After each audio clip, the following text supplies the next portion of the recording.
Good day, my name is Esmery from Flourish Inside Out. Today I want to touch on a topic that I find many children that I taught Bible class to didn't understand, and when talking to my friends and colleagues about it, I realized there's a big misconception about this topic, and that is the difference between justification and sanctification.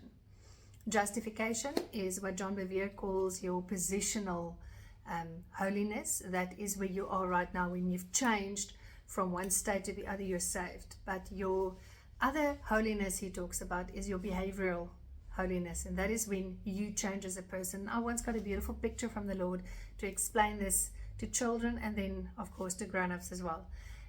When you change your citizenship from a US citizen to a South African citizen, I know it seems far-fetched, but it's good for the example, and you come to South Africa, you have now changed your citizenship. So on your passport, it will now say South African citizen. But on the 4th of July, you will still yearn for Independence Day celebrations, and you'll walk around in the streets and there'll be nothing. It will just be the day in South Africa between the 3rd and the 5th of July. So there's no significant meaning.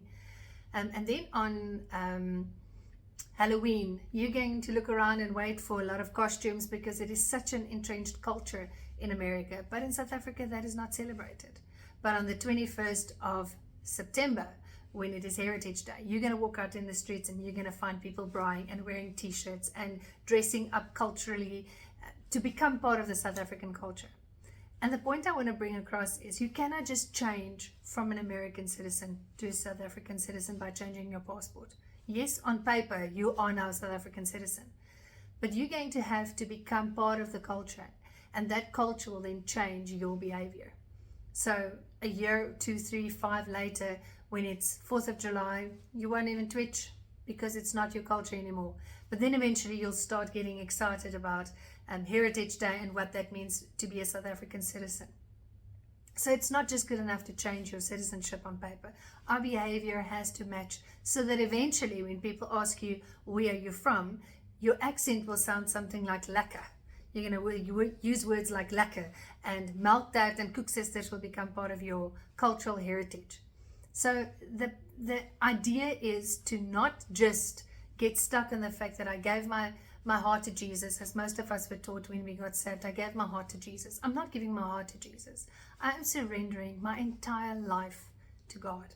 I am surrendering every aspect of my life to Him. And that does take time sometimes. Sometimes you realize there's stuff like the watering system in the old days. There would be a cut off from the canal to what can go onto the farm.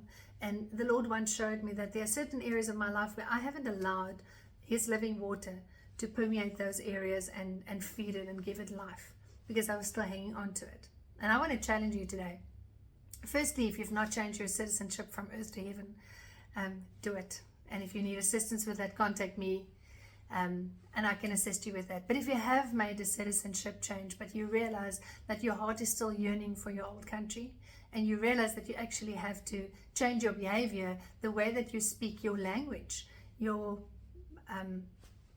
cussing, all those things, if it doesn't sound like heaven yet, if the stuff that's coming out of your mouth doesn't represent heaven yet, change your behavior and allow the Holy Spirit to do that. It's not you that's going to change it, because you cannot sustain change.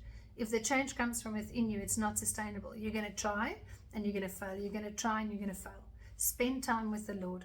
Spend time with the Lord alone in the Word. Sit there if you don't know what to say and say, Lord, I don't know what to say. Please talk to me. But spend alone time with Him. It's like a parent relationship. If you haven't had a relationship with a teenage child, in that first meeting you have over coffee, they're just going to sit there saying nothing and shrugging their shoulders. But if enough time is spent, the relationship will become easier. So I want to invite you. Don't just get stuck on justification. Don't just get stuck on your positional holiness. Move into the behavioral holiness, where the Lord changes your behavior from the inside out. And then if you find something that is not in line with heaven, then you can just take that jacket off. It's not your jacket anymore. It's not your citizenship anymore. You now belong to heaven, and allow the Lord to change your behavior so that you start looking and sounding and speaking and just emanating heaven on earth. Bless you. Have a wonderful day.